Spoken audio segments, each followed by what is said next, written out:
Okay. So did you let everyone know that we were on? Um, yes. Okay. I was gonna wait to record until after we got more people on and then went over the basics and outline of everything and then All right. So, um, what I'm gonna go ahead and start on tonight, we're gonna start out with I'm going to start out as far as like the sales aspect before we get into the actual making of the commissions, just because I feel that I was explaining to Amy earlier, um, understanding the sales before you understand everything else is something that's going to be important when it comes down to it, just because you've got to understand what you're getting yourself into before you actually ask for that money. You want to know what it is you're getting into.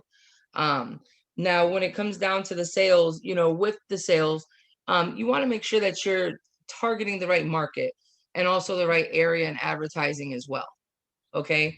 Because when you actually start to market and advertise your business, you're going to want to know the market that you're going into and how to advertise in that market. That's something that is going to be very important to your business, because you can go out there and you can market and you can advertise and you can put yourself out there. But if you're hitting markets that aren't really going to be beneficial to you, it's not going to help your business and your sales. And that's something that you want to make sure that you are fully aware of when it comes down to the sales side of it. Okay. Um, Whether we're new agents or we've been doing it for a while, marketing and advertising is something that is key to getting our clients. Because when it comes down to how you get your clients, it's where you're going to market and you're going to advertise it. What kind of clients you're looking for, what kind of marketing should I do, in that area that I'm going to be advertising in. You want to be able to know your market when you go into that aspect. Being able to get that call, you want to make sure to, when you get that call from those clients, is that you treat it as if you've been doing it forever. Like it's not your first rodeo. Like you've been doing this for a while. You don't want them to feel like you're new to it, even though you are. And sometimes that may sound, kind of odd because you are new to it. But the good thing in it is that you're able to find your comfortability and go from there. So the first thing is being confident in what you're going to say when you get on that phone with that client that you're about to sit there and try to book their vacation. So with that, you want to take the time to know what it is that you're going to sell. All of us know we're travel agents. Okay, well, we're home-based travel agents. So what is it that we're selling? Travel. That is very true. Now we're selling travel, but in what area of travel are we selling? We're selling airlines, we're selling car rentals, we're selling resorts, we're selling hotels, we're booking all of that. So we've got to know exactly what it is that we're getting ready to sell to these clients.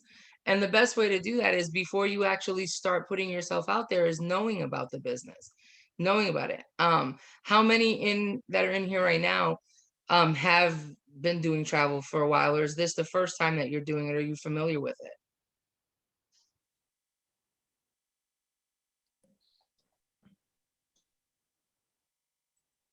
This Keisha, this is my first time. First time, Keisha. Okay. Rena said it's her first time. Christina's been doing it for a while. Wendy, first time. I'm Okay. still new, so yes. First time, Amy. Okay. All right. So Christina's been doing it for a while. All right. I have 15 years in the travel industry, as far as booking travel. So I'm pretty versed with it, whether it comes doing it over the phone, face to face. One of the key things that you always want to know is, we're right now, we're home based. So majority of everything that we're going to be dealing with is over the phone. So the main thing that you're going to want to work on is tone, because that's your first impression when you're dealing with these clients, how your tone is on the phone. If you don't sound like you're into what you're getting ready to book, they're not going to really be with it. They're not going to really look at that and be like, oh, this person's really interested in what, I'm wanting to book. So your tone, how you set that call, the first 3 seconds of a phone call are the most important and the most crucial when that client calls your phone. you know? So let's say, for instance, that client calls your phone and you don't answer. What are they going to get? They're going to get your voicemail. And a lot of clients won't leave a message. What they want to do is they want to hear that voicemail. So your perception, your tone, your voicemail has to be your first name and the name of your company. That's the first thing that you want to leave on that recording. Why? They know it's a business and they know your name. And then you leave a brief message. And again, leave your phone number. Even though they're calling it, if you want, leave your number. You can definitely do that. If you have an alternate number that they can reach you at, leave an alternate number. But you want to make sure that your name and your business name is in that recording. Just so this way they know who they're calling. So they feel, oh, I didn't call a wrong number. So that's going to be a key thing that you want to make sure, because your tone, especially on a recording, is something that's going to be key as well, because the way that you sound in that recording is going to be whether or not they're going to be interested in going forward as well. Tone is going to be something that I'm going to say a lot, because your tone is what is going to be that's your pitch. That's how you're going to sound on these calls. And you want to make sure, if you sound monotone, or if you sound they're talking like that, they're not really going to care. They're not going to really listen, because if you sound like that, they can't understand what you're saying. So a clear voice will be heard more than a muffled voice. So your tone is always going to be, and your emphasis, you want to mock your callers. So how they sound, you want to kind of mirror them. You want to be in that same tone with them. The other thing is, being when you're on that call and, you are talking to them, your introduction, how you introduce yourself. Every time Amy got to experience it when she was on with me just a few moments ago, when you pick up that phone, your phone rings and you answer that, you want to say, this is Carmen with Rosario's Travel Company. You want to say the name of your business and your name when you answer that phone, because you never know if it's a client calling. Even though, other numbers come in, you have all of your family members saved in your phone. But a number you don't know who it is, so when you answer it, you always say hello, but this time you want to say that this is Carmen with Rosario's Travel Company. How can I help you today? It's your business, so you have to do that. If you're working for some other company and you answer their phones, you're saying the name of their company. So you have to do it. It's your own company. So you have to make sure that you do it that way as well, because that's what's going to show them who you are and that they are calling the right number. Now you want to make sure that when you do get that call, that your mindset is a sale. Your mindset has to be a sale. And the reason that I say that is because if you get that phone call and you're like, well, I don't know who this is. Okay, well, you know what? It could be a sale. You don't know. You're right. But keep your mindset as if it is a sale. Why? Because when they do say, oh, you sell Disney tickets? Yes, I do. How can I help you? And they let them go ahead and start speaking, get all the information. Once they say, oh, I'm looking for Disney tickets, okay, well, for how many people are in your party? When are you looking to travel? Then you start asking the questions for them to answer. Then you have those open-ended questions to get those responses back. In the beginning of the call, it's always going to be open-ended questions. Why? Because you want to know what it is that they need. So this way you can make your notes and you can have all of that down. So this way you're not having the client repeat themselves either. That is something that is very important. You don't want the client to have to repeat themselves, because once they start repeating, then they think that you're not listening. So you never want to do that. And then you want to always reassure them that what they did say, you understood. And what I mean by that is, if they say, I'm looking for Disney tickets for 4 adults, 2 children, leaving out September 9th. Okay, so you're leaving out September 9th. It's 4 adults, 2 children for Disney. And is that Disneyland or Disney World? You see, you've just interjected all of that, but then you made a clear thing of something that they didn't state. Is it Disneyland or Walt Disney World? This way now, oh, she did listen, but then she also gave me another thing to think about. Does that make sense?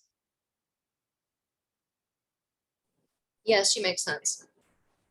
All right. I noticed that Rena said, wow. Was there something that I said that threw you, or no, did you get what I was saying? How long you been in the travel? I wowed you Oh. 15 years of experience. Oh, okay, okay. All right. I didn't want to miss something if there was something. So I apologize. All right. Um, and now when I said that about, the mindset is the sale, you now then turn around and you want to instill trust. Okay. You want to instill trust between you and the client for the client to feel comfortable. Because remember that at the end of that call, you want to make a sale, whether it's that call or you tell them, okay, once you've gathered their information, you're going to give them a call back, whether 24 to 48 hours, however your time frame is, to get back to them with a quote. You know what I'm saying? You want them to feel trust in you. You want them to feel like, you know what, this is going to be my go-to person. Because at the end of that call, you're going to ask for a credit card. You're going to close that sale. So you want to have built that trust with your client. You want them to feel comfortable. I can't express that the most, is making your client feel like they're a friend or a family. Make them feel comfortable with you. So when you do hang up that call and give them a call back with a quote, if you don't do it on the phone, they know that Carmen's calling me back, or Rena's calling me back, or Wendy's calling me back, and I'm excited to get that phone call back when she calls me back. You want to instill that in them. You always want to remember that they're giving you money. So being able to feel comfortable and trusting is something that you want them to be reassured in always. It's very, very important to have established that with them. You need to make sure that you establish and maintain a professional presence with your client.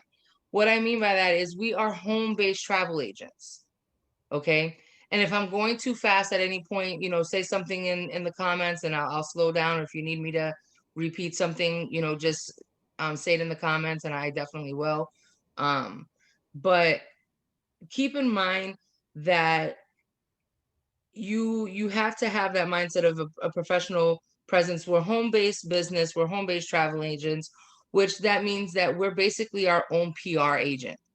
We are our own public relations agents.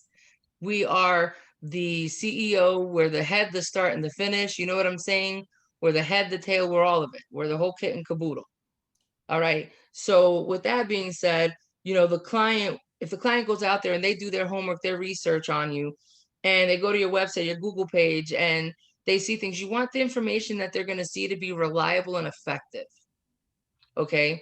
So you want to make sure that whatever you're putting on your web page, your Facebook page, your Instagram, your Twitter, that it's all reliable information.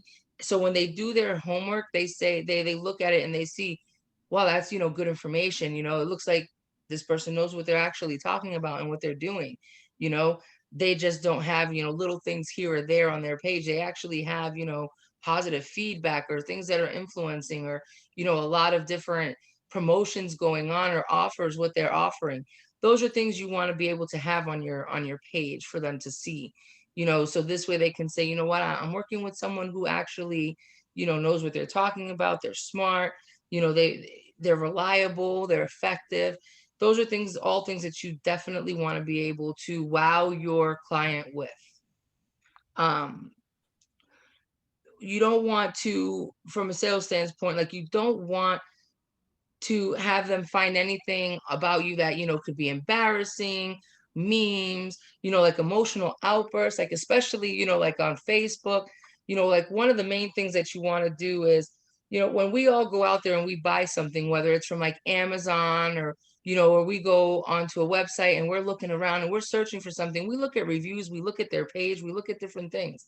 You're not going to buy something from somewhere without researching it. That's like going to buying a car online and not test driving it. You're not going to do that. And if you do, then whatever you get is what you get. Would you agree? Those are things that you've got to look at. When you go to do a sale, the main important thing is this client's going to go back, they're going to research you after they get information.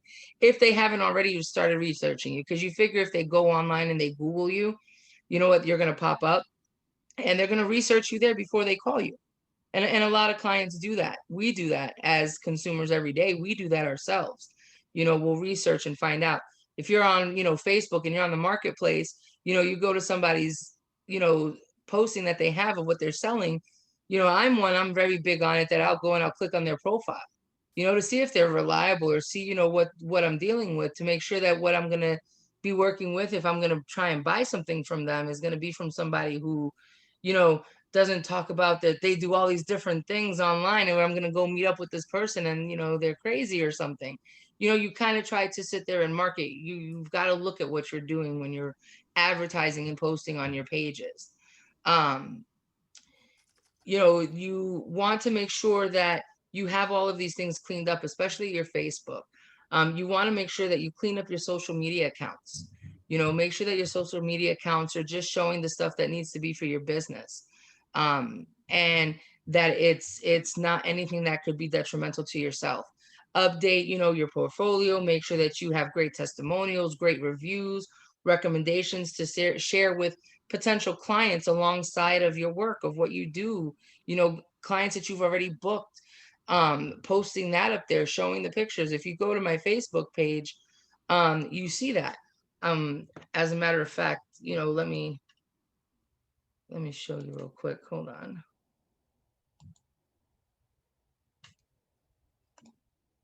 So this is my Facebook page, and as you can see, I've got my company page here. So with my Facebook page, if you go into my page, and my internet might be a little bit slow, so I apologize. When you come to my page, I've got my logo here. I've got my name. I've got my company name. Over here, I've got Certified Walt Disney World, CEO. I've got things here that are linked. You can click on each one. It'll take you there. Then when you go down, like I've got my certificate, my hours. I've got different things, kids at the beach, it's a good way to, promote, the beach. I have an actual magnet that's on my car. So that's what this picture is, my magnet. The different, logos that I have, that it's on my business card.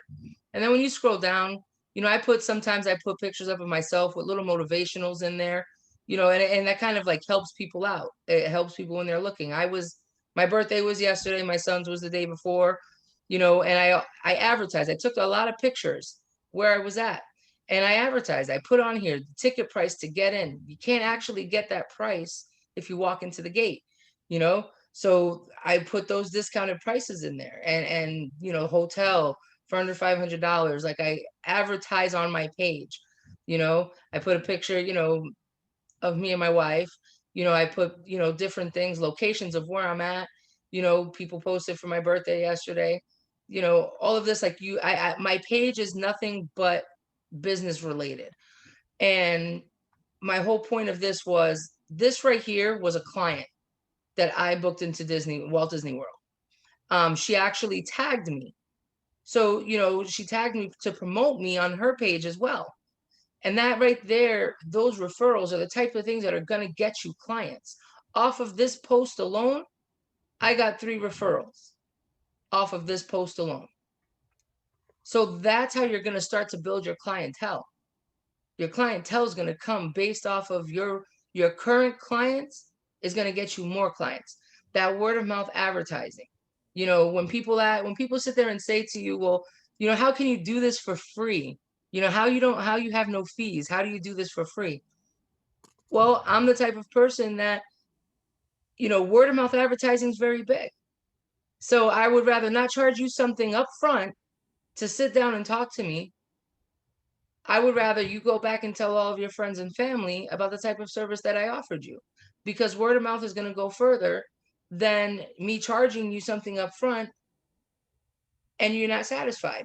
But if I give you a service that satisfies you, you're going to tell people about it. So that's how I do mine. That's how I always get across that. Like, how is it that you don't charge up front? Once again, I never tell them that there's going to be a service fee up front. Why? Because I want them to feel comfortable with me. There's another company out here where I live at. It's called Liberty Travel. Liberty Travel, they actually have a location in the mall. They actually have a location in each mall that's out here. And they're my competitor right now, because out here, sometimes I'm above Liberty Travel or I'm below Liberty Travel, but I'm right there with Liberty Travel, and I'm home based. I charge no fees up front. Liberty Travel does. So I've gained a couple of their clients because I charge no service fees up front. So that's been beneficial to myself, which is something that you also want to think about. I put a lot of advertisings of the clients, that I book on here so people can see. One of the things that you're going to notice is these hashtags. Okay. Those hashtags are going to be very big because that's how when someone goes and they search on Facebook, they put something in like that, it'll bring up everything that's hashtagged to that. And I've noticed I've gained a couple of clients off of that because they've gone on Facebook and they've put in, vacation mode, or they've put in Los Cabos, and it's come back.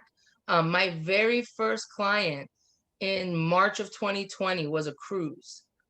And all she did was type in travel agent cruise, and I came up. I was the first one on the list, she said. And she stuck with me, a very good client, stuck with me through because COVID was very new. So they were canceling cruises. They canceled her first cruise, then they canceled her second cruise, and then she ended up booking a vacation down to the Bahamas, and that she was actually able to go on. But if you show them that you care, they're gonna stick with you for the long run. Especially through these trying times that we're going through with COVID. You've got to have the patience, and as long as they see that patience, they're willing to do. And they're willing to stick it through with you. The other thing that I was going to show is my business page right here. This right here is very beneficial too, having this. When you have this page here, it's basically showing them, which one of the good things is we have branch up. Amy, are you familiar with that? Yes, ma'am, I am. I was going over with it earlier with another lady today. Okay. All right. So branch up is free to us as travel agents.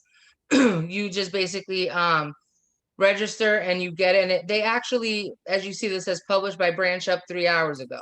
They actually advertise on your page for you. And that brings people to see it. It's reached, like here, you can see it reach 2 people here, reach 2 people. So then I also do my own advertisings on my page, which is linked with my Instagram. So when I actually go through my Instagram, it'll link it to my Facebook page. And this way it'll show. I'm trying to see if I could find one. These are all branch ups because I haven't done one yet. Hold on.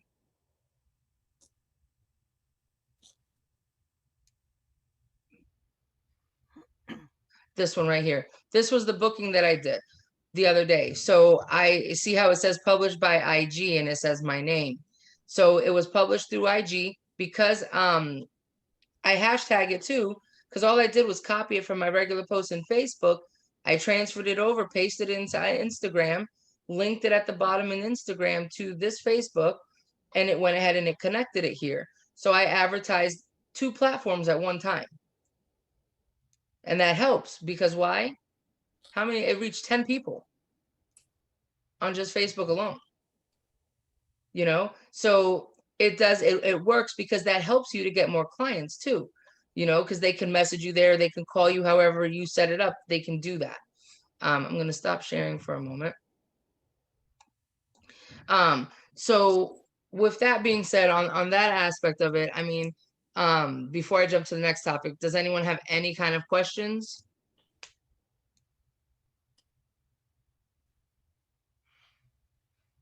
Yes, you did, Rena. I saw that. I'm okay with that. If you want to follow me, you want to friend request me, you guys are more than welcome to. I'm an open book and I'm willing to help anyone. So you guys can add me on Instagram, Facebook, Twitter. You can add me. I have no problem with that at all. Yeah, I was just gonna add on to the branch app. Have you? Because I tried it, and you can actually add your information on the branch app posts before it even posts, right? Yes. So it's just too many to put it on everything. So, but I did try. It works too. Yes, that is very true. You're able to add in your add information on there as well. So you can definitely do that.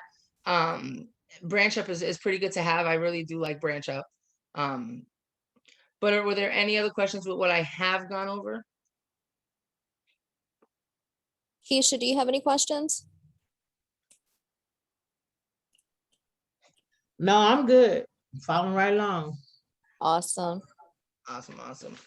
All right. So what I'm gonna do, I'm gonna touch base as far as one of the main things that we were gonna do tonight, which is the daily commissions. I know that, you know, everyone here is fairly new. With your daily commissions, you know, we get our commissions, which are regular commissions, after we do a booking. Then we get paid anywhere between, you know, it could take up to 3 months, 90 days before we get paid out, depending on the vendor that we work through. Some of them do it, you know, sooner, it just depends. So we have those commissions that we get. Everyone knows, you know, with your commissions, you get them, you know, twice a month. So you've got that set for you. So the more that you book, the more commissions you set yourself up for monthly, you know, and you can get that. We want cash right now, right? Everyone wants to be able to make that money right now that they can. This is a great way to be able to do so. You know, being able to get that cash commission is where you're going to, you know, be like, I'm putting some in my pocket, whether it's $10, $15, $25, $50 a booking, at least you're putting something in your pocket. You figure if you're gonna, you know, if you book 2 bookings in a day, you know, and you're able to do a $25 a piece commission on that, that's $50 you just made yourself for sitting at home and booking them. You know, that is better than not having anything in my eyes. You know, if you can do that, then that's phenomenal. You know, when you book, when you go ahead and you book someone, you're wondering, you know, the main thing is how do I get that commission? You know, how am I asking them for that commission? You know, you're nervous. You're like, oh, are they gonna, you know, are they gonna fumble? Am I gonna get nervous? Am I gonna make them not want to do it? Or are they gonna question it? That's perfectly understandable. When you do a cash commission, you know, you're building, you have to build the package. So when you build that package, what you're doing is you're getting everything together that they've asked you for. I'm looking for a hotel for 5 nights, you know, and it's going to be 2 adults. I may want to add some excursions. Okay, great. So you've jotted down all the information. So now you know you're going to build them a package. Okay, so you've got all the information. Well, that's good, Amy. What I'm going to go ahead and do, I'm going to work on this for you, build you a phenomenal package. You know, you've went through all the questionings with them. Now you're ready to go ahead and start looking for that booking for them. So with that being said, Amy, what I'm going to go ahead and do is I'm going to give you a call back within 24 to 48 hours. That gives me enough time to go ahead and book a phenomenal vacation for you, build that package for you, and be able to come back and, you know, stay within your budget, maybe a little bit over, but we'll try and, you know, stay below that. Is that okay with you?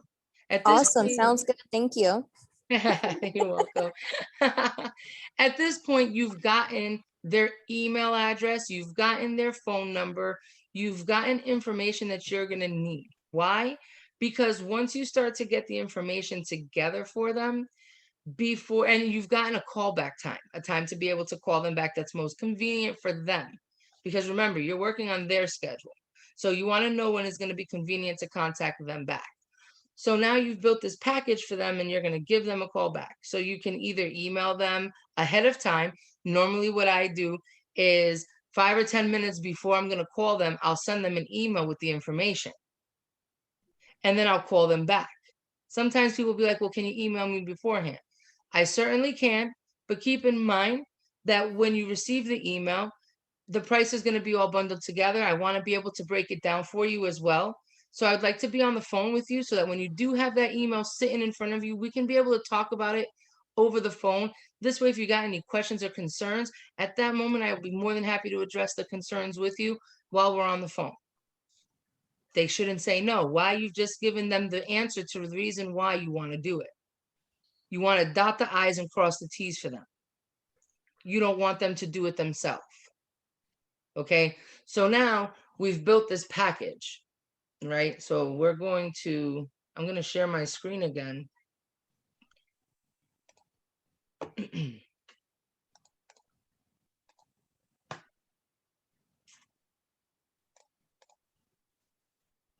So I'm going into Vax Express real quick because I'm gonna build a package. So now you see here it says for Punta Cana, you know, October 31st through November 5th, 2 adults. All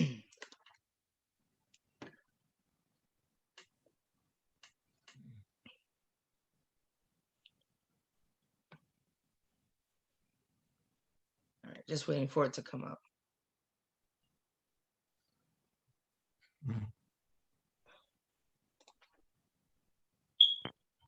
I don't know why it does that.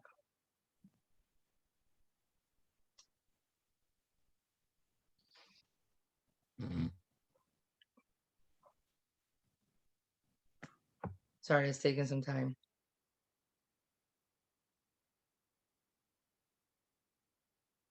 All right, so here we've got the package. Okay. So here's all the flight information at the top. Now they sat there, they've told you, you know, oh, I've got a budget, you know, I want to stay, you know, under $3,000, under $2,500. And the reason I'm going to say it like that is because a lot of us get those calls where it's like, okay, they've got a budget of $2,500. They want to go, you know, they're coming from San Francisco, they want to go to Punta Cana, and it's for 2 adults. They want it all inclusive. You think you hear all inclusive, 2 adults, tickets, airfare, and some people right away they think $2,500. There's no way, right or wrong. I mean, at first I was guilty of that. You know, like right away I was like, oh, you know, there's gonna be no way. That's that. There's no way to do that. There is a way. You know, you have to package your client out. So you've got to look at the different things that are available to them. So, you know, here you come in and you say, okay, well, they've got a budget 2,500. They want it all inclusive. You know, they want a good resort. All right, well, you know, we can look at this one right here. 1,305. Normally what I do, I mean 1,035. Normally what I do is I look at if they're looking for a romance, you know, romantic one, okay. If not, they're just looking for something that's basic. All right, well, they want to still stay under 2,500. But if you throw more at them, they're going to be willing to listen. You can't be closed-minded. Yet again, you've got to look at every avenue because you're trying to make the best, but give them what they want. So for instance, we can do this one here. It's got a $500 resort credit. It's adult scene only. All right, we've got a swim out. You would see those prices. You would think maybe not. Maybe that's going to be over their budget. All right, here we go. We're going to go through. We're going to select it. We're going to move on to the next screen. We're going to get our price. Believe it or not, if you can book a vacation package that's over their budget by $100 to $200, I can guarantee you more or less, they'll be willing to go with it because you've just sold them on it. So your main key is trying to sell them on that package. So we've got the airlines with the exact timing they want. Let's just presume that that's how it is. The days that they want to go. Okay, this is a 5-night stay. They're coming from San Francisco. They're going to get in late. Maybe they might want an extra day. You can add on the extra day. Their flight's going back. Okay, great. So they have first said, you know, 4 nights. Okay, we've done 5 nights. That gives them that extra day because the first day they're really flying. Keep in mind, they set a budget. They said, you know, that they wanted to stay under 2,500. It's still within their time frame of their travel. All right, great. Now, if you notice, this is an actual swim out room. So they would have the access to swim out. The pool would be right there where they could swim out. It's all inclusive. It's what they want. It's under $2,500. See what I'm saying? So you can never doubt that. You can never say, oh, it won't be that. So then we get here, our commission's already in here. Okay. When it comes down to cash commission, with it, how I would work it is basically adding on $100. Okay. So that would make it $2,546. So it's only $46 over. Keep in mind, if they said in the beginning that they wanted a premium room, that's a basic room. All right. Granted, would it have been a little bit less? Yeah. But they gave you a budget of $2,500 to work with. So what you're going to do is you're going to sell that package. you're going to ramp that package up before you even tell them a price. Okay. When you do tell them a price, you're going to include that extra $100 commission in there for your cash commission, right? You could do it $50. You could do it 25. If you know, I try to start out big and kind of go down. And how I do that is basically if they say, well, no, it's a little bit too much. Oh, well, look, as a matter of fact, I just got a great deal. It actually dropped by $50. Here we go. So I lower the price by $50. Okay, so instead of making 100 cash commission, I just made $50. But I still made something. You know, you want to make it to where you're basically still in control all throughout. So I always start off big and go low. I never go low because then I don't got nowhere to kind of move from. I don't have anywhere to kind of go up and down with. I don't have the leverage. So tell them, okay, you know what? You wanted a premium room, but I actually found something 5 nights. So it's giving you an extra night because you're flying in, you know, and you're going to be traveling all day. This actually gives you an additional night. So instead of those 4 nights, I've actually got you for 5 nights at a 5-star property, and it's a swim out. So basically, you're getting, instead of a premium room, you're actually getting a swim out pool. Oh, wow. Are you serious, Carmen? And on top of that, I was able to get you $500 resort credit. Really, what's that going to include? If you click on that, it tells you. Okay. Spa treatments are included, you know, with that $500 credit. You know, pH experience, you know, you could do upgrade on a room. You all, like, it tells you what's in there. And you break that down to your client. You let them know. All of that is included in your package. Okay, so I've just saved you on a phenomenal room because it's a swim out room, your own privacy there. You know, it includes your round trip transportation from the airport to the hotel to the airport. All of that is included in the price. You know, for $2,546, you know, you really can't beat that. You know, that does include the service fee to be able to get you that phenomenal rate. Oh, great, Carmen. You know what? What's the deposit? $541 per person. Okay. And the service fee on top. So what you're going to do is, before you sit there and tell them, you don't want to tell them per person at that point. Why? A lot of people mess that up because then when they're saying that that's what the per person, you've got to make sure then that you add in there $50 per person. So you just want to kind of tell them what the deposit's going to be all together. You know, unless they ask you to break it down, then you'll add the $50 on top of it. So this way, then it makes sense. So what you're going to do, what I normally tell my clients, it's $1,182. That does include the service fee as well to be able to get you that rate. So you don't have to worry about that. Okay, great. Let's go ahead and let's book it. You don't want to give them room to sit there and question you on that service fee. As you notice, what I said was to be able to get you that phenomenal rate. That's why the service fee is there. So you want it, it's your wording. One of the biggest things is how you word it to your client. You've got to sell that package as their dream package. And for that rate, for that kind of a room with $600, $500 resort credit, who can beat that? You're basically kind of getting $500 back out of what you're spending. So you're technically only paying $2,000. You know, who wouldn't? At this point, I want to go shoot. Like, So far with the cash commission, is there any kind of a question, you know?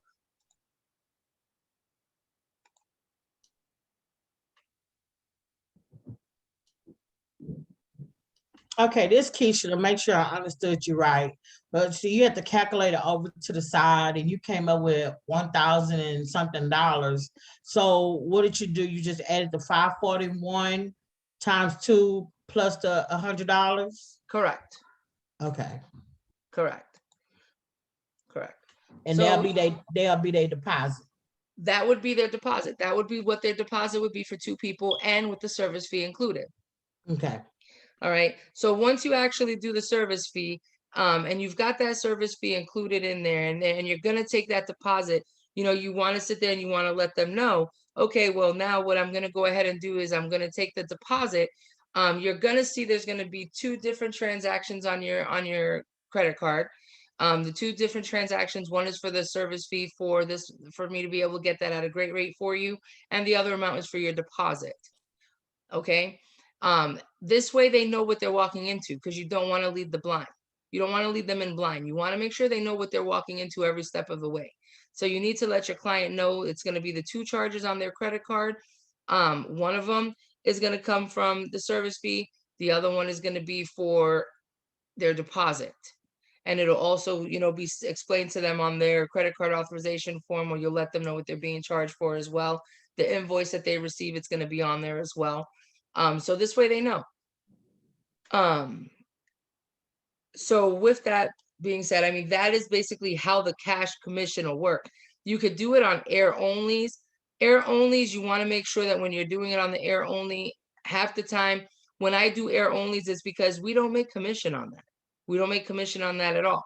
So for your time, I would say this is a service fee for me to be able to go ahead and book this for this phenomenal rate for you. You always want to make sure that it's for me to get it for this rate. That's one thing that I always try to use. For me to be able to get it for you at this rate, because at this point I've went through and I've compared vendors, and I've compared what the price is through the actual airline.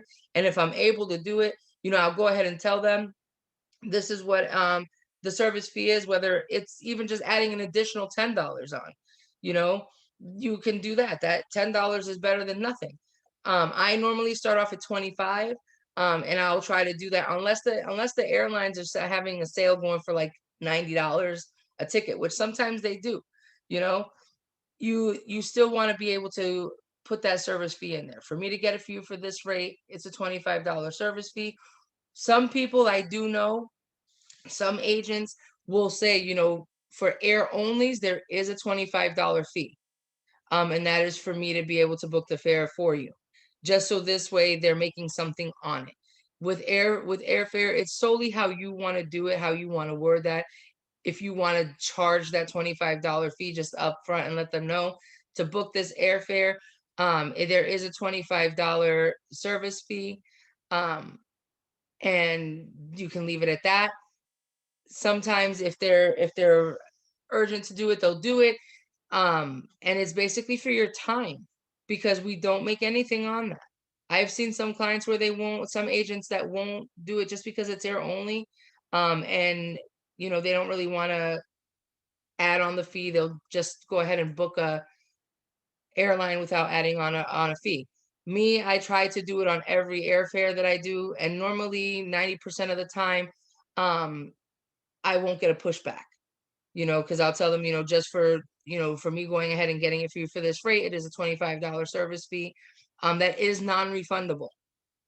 I do make sure I let them know with air only, it is non-refundable. If I do a package like this and I get the $100, I make sure I tell them, if you cancel, $25 of that service fee is non-refundable. Why? Because if they cancel, I'm still going to make money for my time. And even if it's $25, I've still made $25 for my time. So I always let them know that $25 of that is non-refundable. So this way I can make something in turn as well. Because if they book it now and then they cancel within their time frame of canceling, they get a full refund. You've just went ahead and done all that work for nothing. Because now at the end, you're not going to get a commission if they cancel, but at least you got that $25 up front. To be able to collect the money, there are 4 different apps that could be used. Square app is one. Venmo is another, PayPal, and some people use Cash App. Those are 4 of the different kinds of apps that you can download to your phone and use to be able to send money. Square app is my best friend.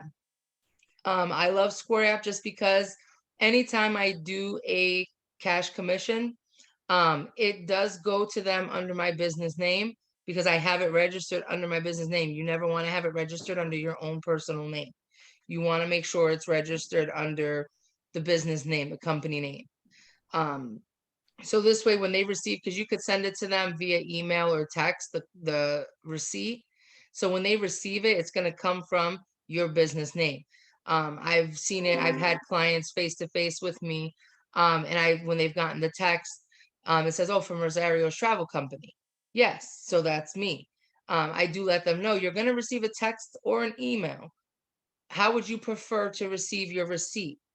They'll tell you whether text or email, and you can, in the Square app itself, you could put in the email or you could put in their cell phone number and they get it right then and there. It goes automatically, so they get to receive that receipt as well, which makes it very beneficial to the client so they can see everything that's being charged right then and there.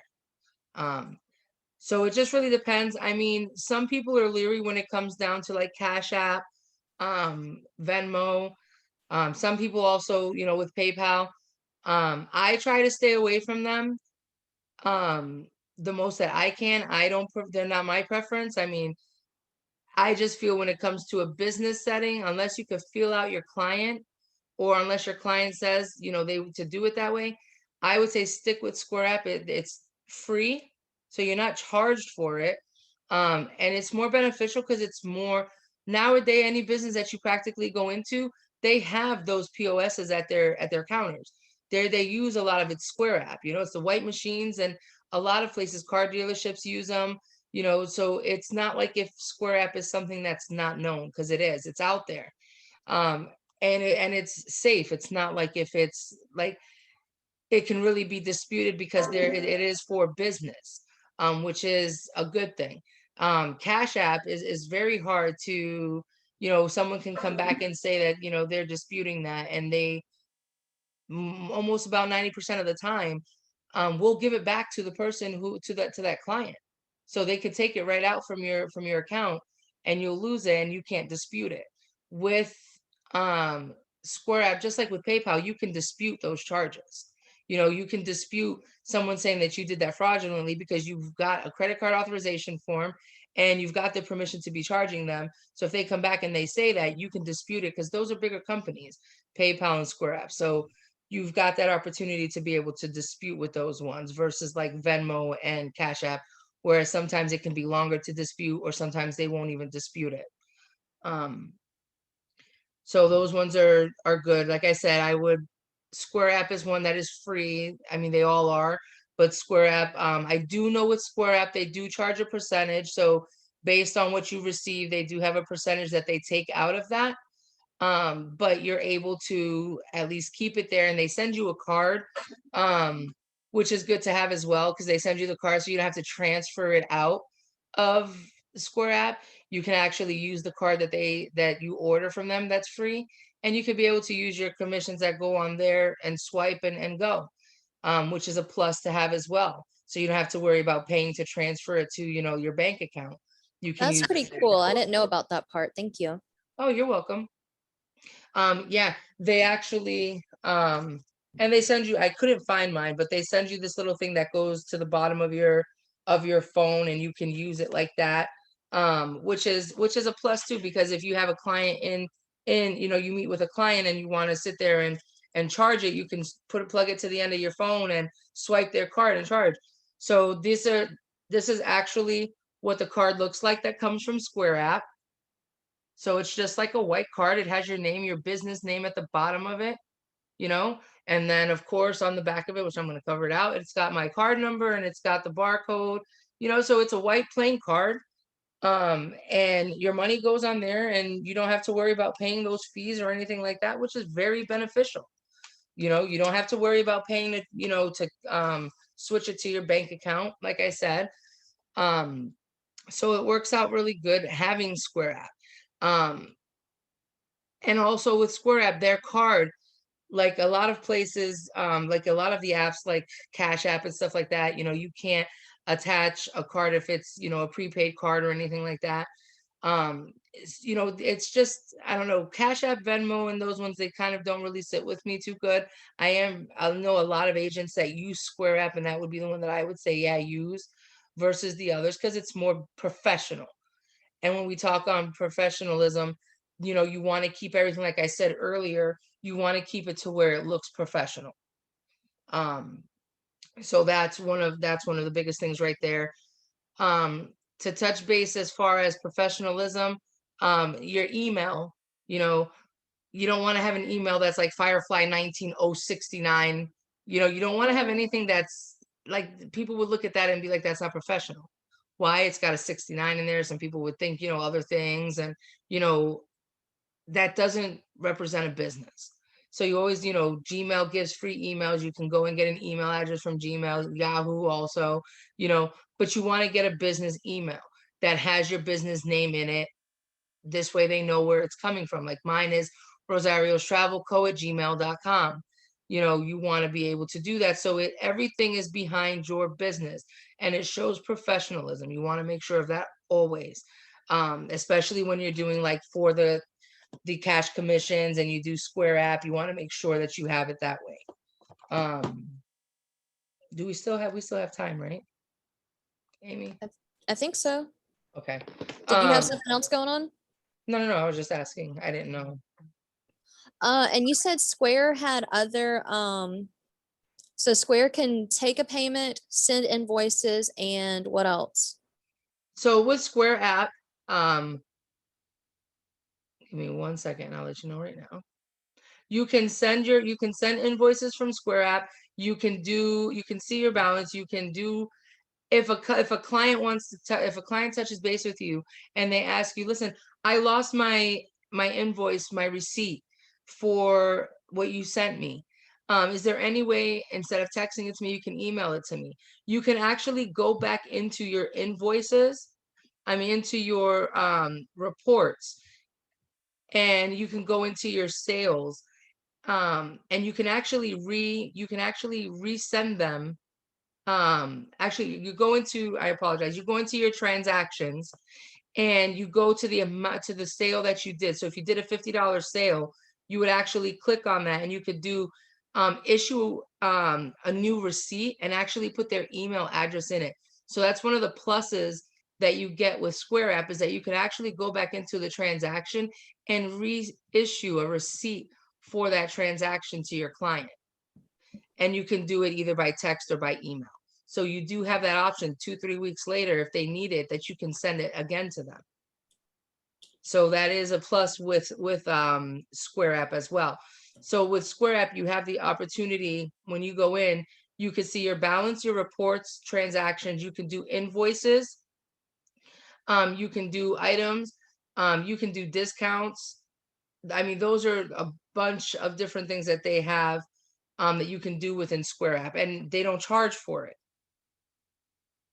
So that is a plus. Did that answer your question? Yes, thank you. You're welcome. Now, as far as cash commissions go, was there anything that you wanted me to kind of like explain or anything? Ladies, do y'all have any questions? Feel free to unmute. The other night, Carmen, I'm not trying to be petty or anything, but the other night you were saying how you would remove some items to put that $100 in there to make it like it was already combined. Is there any way you could go over that just one more time, please? Certainly. So when I'm here, what I do is I copy all the information. I go into my email.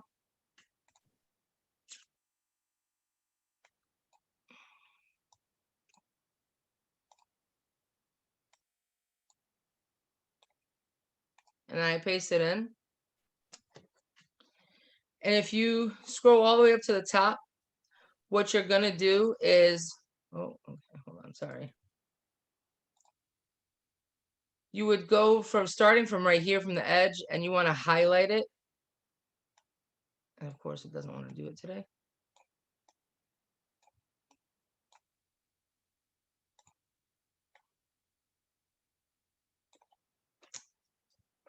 Hold on.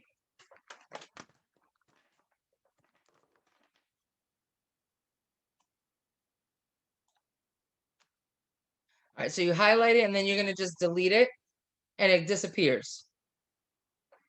You'll go down, you'll do the same down here. Take these out.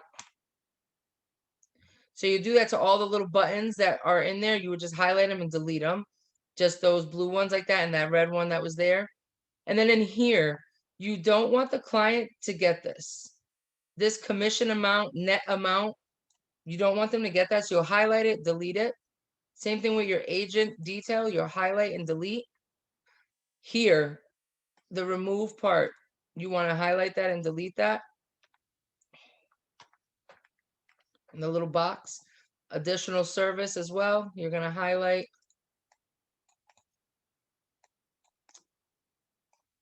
Sorry.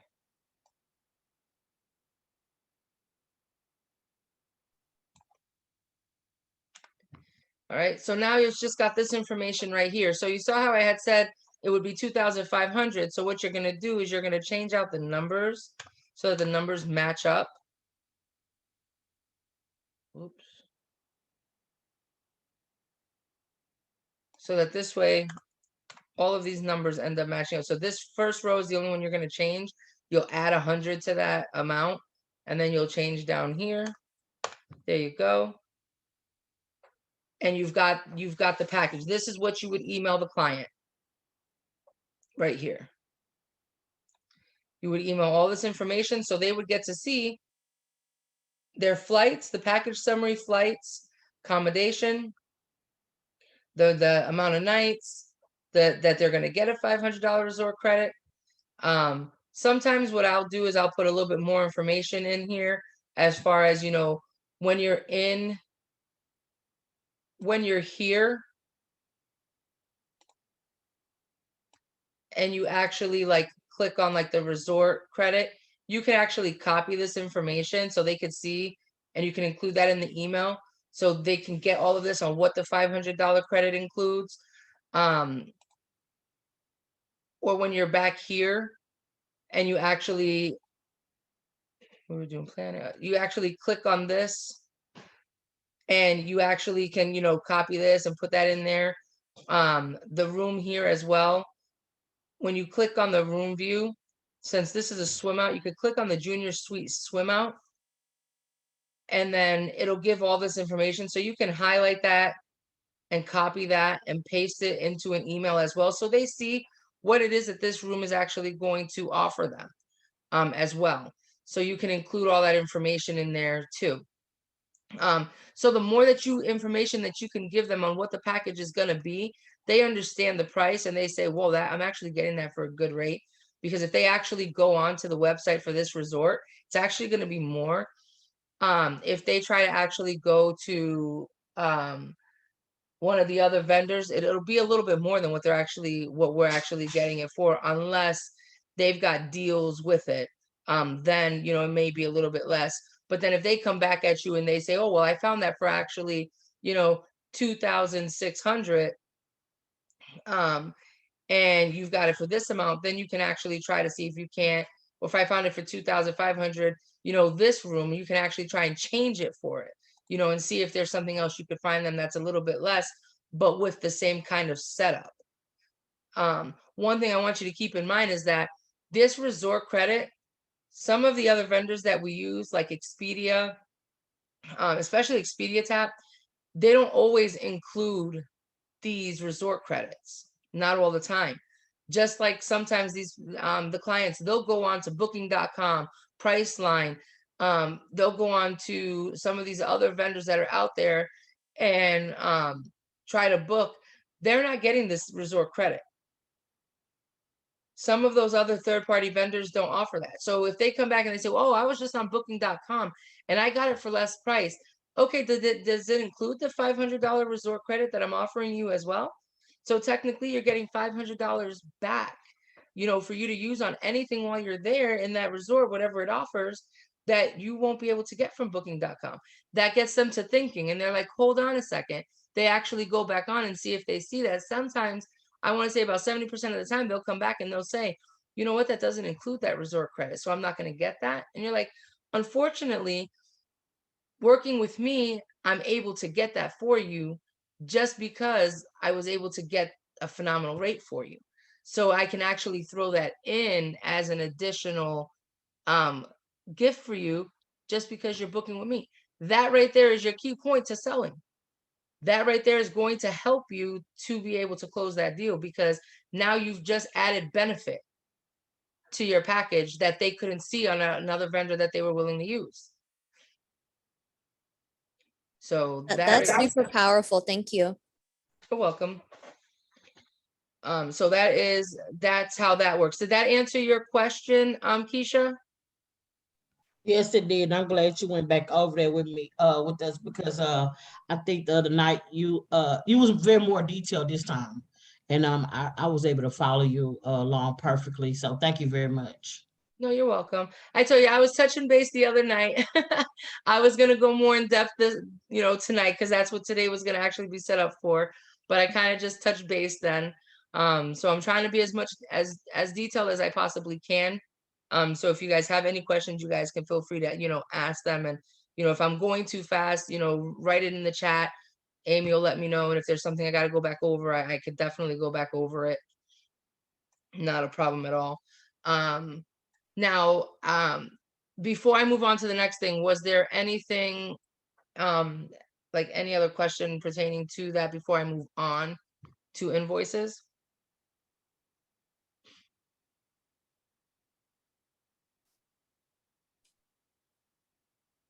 Wendy, Rena, do y'all have any questions? Oh, I'm good. Thank you. That was really helpful. Thanks, Carmen. You're welcome.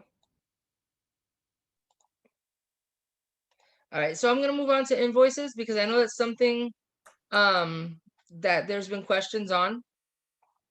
I use this website, invoicehome.com.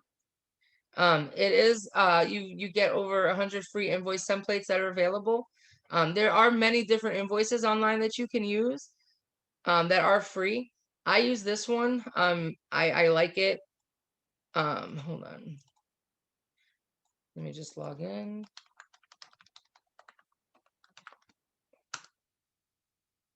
Oh.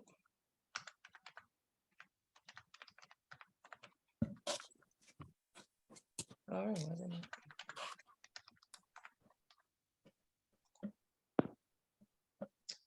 Really?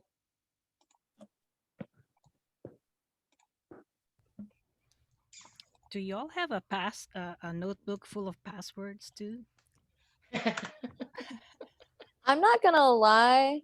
Actually, I'll tell y'all later so that way the recording doesn't say what I do. But yeah. I do. I have a whole book, and this password, I don't know why it's not taking, because I know my password.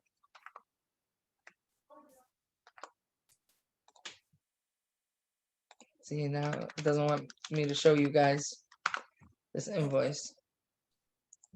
All right, so we're just gonna do it a different way.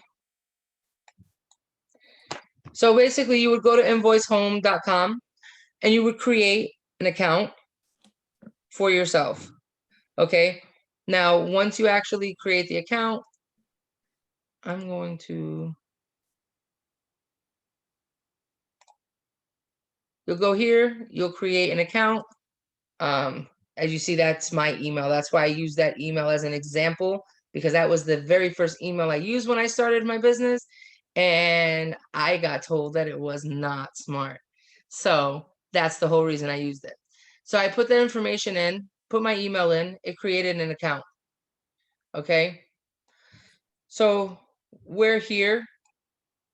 Here you could do a new invoice, new customer, my reports, which will show you my customers, because you can actually, add your customers in there. It'll show you paid, unpaid. Of course, they're all going to be paid. It'll show you what invoices you do have.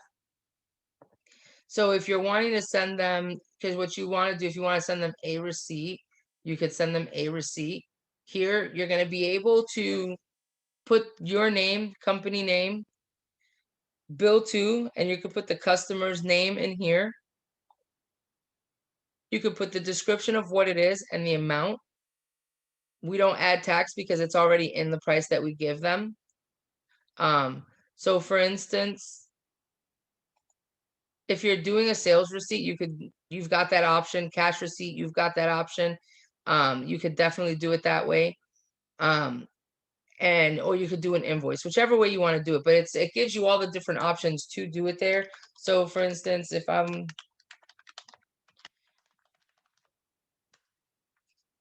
Quick question, is this strictly for invoices or can you connect it to a payment system?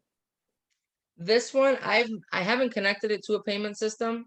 You can do it where you can send them. I haven't done it because I just do this for their invoices. Like to just send them a receipt so they have everything together. I just do it for that because I charge them through their card. Like you have to go onto the actual vendors and charge them there. And I use Square app for the cash commissions. So I don't use no other type of program because I'm charging their card directly with the vendor for what they're purchasing for their vacation. And then I just charge through Square app for my commission. Oh, okay. Thank you. So there would be no reason for me to do it in through here because keep in mind, when we're on one of our vendors, we're charging them on that site. So if you're speaking as far as like your cash commission, once again, I use Square app for my cash commission. So that would be the way that I would charge them is through there. The only other way would be like if Cash App, you don't have a way to send them, a receipt for that, then you would have to do, can go in here and you can, send them the receipt or whatever. I mean, if you only use Cash App to be able to get your commissions. Does that answer your question? Yes, ma'am. Thank you. You're welcome. Where was I?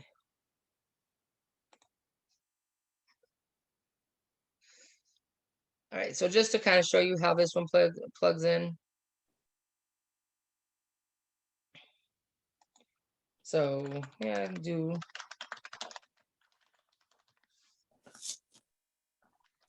just do.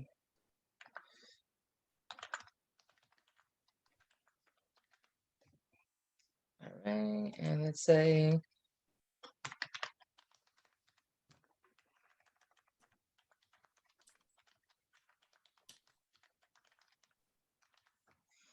All right, so I put in the airline tickets and let's say that the amount is.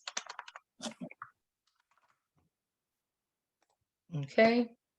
And let's say that this is my 10th receipt. So you could change the number there. So let's say you start out with 100, you can go up and it keeps track of it for you. You could just change the number. That's all you do. It keeps track of it there. Receipt date is for today. So, okay, you don't have to do nothing with the tax. Now you're going to add a new item. However you word it, whether it's wholesale fee or service fee, I flip-flop back and forth with mine. All right. So as you see, it changes every time you add an item. It automatically tallies it up for you. So it changes it in there. Here you can add your logo. If you want to add your logo, take it out of your gallery. Your signature, you can add your signature here if you want to add your signature. Normally what it's going to do is if you have it saved to a file on your computer, you can bring it up from your computer and sign, and it'll be your signature. It'll interject it right in here. If you notice here, it automatically says paid in full. So you have all that there. And then now you want to go ahead and you want to save your sales receipt. All right, so it saved it there. So you could do that. That's your sales receipt. No, that's your sales receipt, sold to. That's if you want to do it. So that's if you're wanting to do it that way. I like preferably the invoice.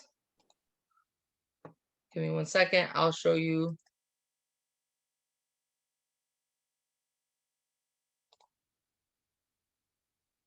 And this right here is a good invoice to show you for the cash commission, just to show you you're able to do it.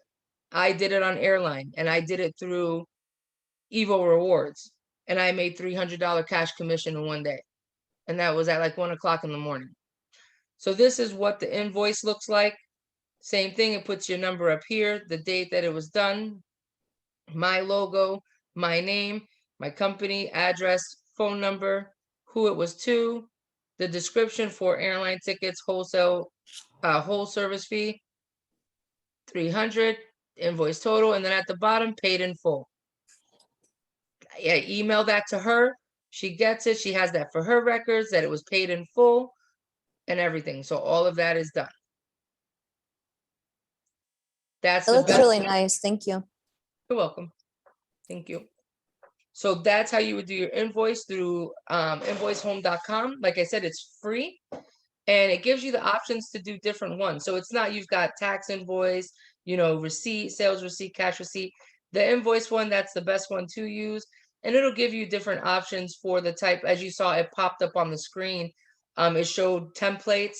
So you could pick the kind of template you want to use for your invoice.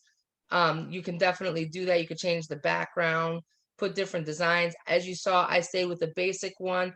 You don't need something that's high classy and fancy. Sometimes that can, go overboard, and some people kind of don't like that. So if you just stay, basic and original, it's more professional that way as well. Not, don't add color and, hot pink to an invoice or anything like that. I have a quick question. Yes. If you could scroll up real quick. Okay, so for quotes, I know you do VAX. It says quote and estimate and credit memo. So can you use that? Because I know you copy and paste and then email it to them, but can you write up a quote / proposal on that? Yeah, right Over here. You here? would click on Okay. quote. You would click on quote. You'd put your name. You would put, well, as you see, it populated already. Okay. You put your name in here, your information. Normally I like you saw on my one that I showed, it gave my name. I put my name on the top line, my business name, then my business address, and the bill to her name. And then this is where you put your descriptions and you put what each one is, and then you add each item. You know what I'm saying? So if there's 4 different things, you'll add 4 different ones. You'll put a description of what it is, what that amount is, description, what that amount is, description, what that amount is. Wholesale service fee, your service fee, you want to have it all tallied up together. So if you're doing $100, and you've got 3 different things and you're doing just charging 100, you're just going to put 100. And then it tallies it up for down here at the bottom for you. You never have to use sales to add tax, because this price is already going to include it. So if you're using Expedia Tap for one thing and you're using VAX for another thing, like if you're booking through VAX and you're booking through VAX for one thing, you're going to take what you're booking in VAX. So if you're just booking air and hotel in VAX, right? Because sometimes it doesn't, like sometimes I know when you're booking for Universal, it won't give you the option to be able to get Disney tickets. So if you've got a family who wants to do, they want SeaWorld tickets, Universal tickets, they want SeaWorld and Disney. Well, your package through VAX is going to be your air and hotel. That'll be the top line. Your air, hotel. This package, let's say, is 2,700. And then, okay, whoops. And this is Disney tickets, right? So let's say, which we know that it's more than that, but we'll say that. And then we're going to do SeaWorld. All right. And let's say, all right, now we're going to do a wholesale. Keeps wanting to jump. Wholesale fee.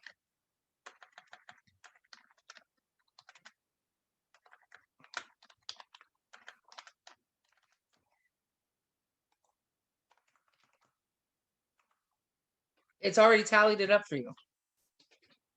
This right here, you can send, and then the terms and conditions. No sale is final until deposit or payment is made in full. You want to make sure you add that here under the terms and conditions. All prices are subject to change. No sale is final until deposit or paid in full. So they can't say, you want to make sure you put that in there. So they can't say, oh, but you quoted me at $4,500. Yes, I quoted you. You said the key word, I quoted you at 4,000. But if you look at the bottom, I did advise all prices are not final until deposit or paid in full. So Because prices flights and specials can change all the time. exactly, because all prices are subject to change, especially with air. All prices are subject to change if it's not locked in for that price that's given. So you can't, this is not a guarantee. So you want to make sure in terms and conditions, you specify that in there. So when you send this quote to your client, they see that it's in there as well, and you have it documented. And these get saved as PDF, so you can upload it as a PDF, and they can't change anything in it without your knowledge. So that would be all for the invoice. So you can definitely use it for invoice, for quoting a customer. So putting a quote together for a client that you, let's say, for instance, you don't want to copy paste, you could definitely do it this way. You know, you would just take the total amounts from, you know, even if you're doing like an Expedia, you're doing, I mean, in Vax, you're doing hotel and resort. And then in Viator, you're doing the things to do, or even in Expedia tab, the things to do. You know, you find something in Expedia tab, but it's not in Viator. You find something that's in Viator, but not Expedia tab. Here you can build that quote. You can build that quote for them. Add it in there. You know, if there's 10 things, you know, you have the lines to do it. So you can build that quote right here as well. So you've got the option for a sales receipt, a receipt, you know, you've got the option for quote and the invoice. So all of that you can do in this program. I love this program. And if you choose to upgrade it, you can upgrade it and pay for it. You know, you don't have to, but you can. And upgrade it gives you more options available to you. I don't know what they are because I don't pay for it. But as you notice, it saved Wendy right here.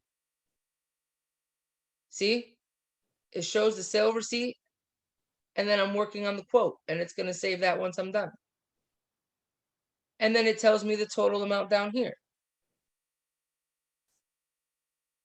See what I'm saying? So you've got all of that taken care of. This builds it for you, and it provides it for you, and it lets you know, and it keeps you informed. Any Makes questions? sense. Thank you. You're welcome. Any questions about invoices? I'm gonna stop here, and I'm gonna go ahead and do questions. Getting clients, I'm gonna actually be doing, I'll probably do another Zoom probably. I'll see how I'm gonna probably get with Marnie and see if I can't do another one during the week, and probably, you know, get on there and do a getting clients.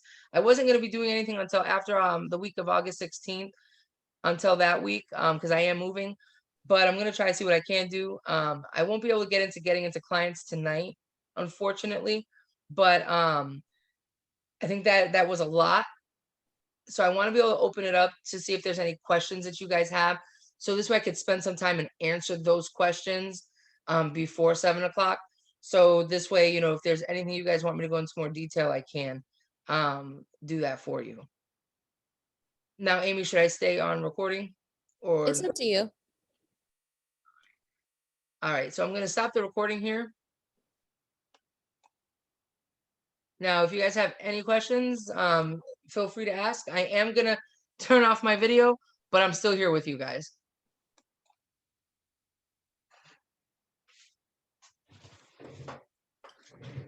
Ladies, feel free to unmute if you want.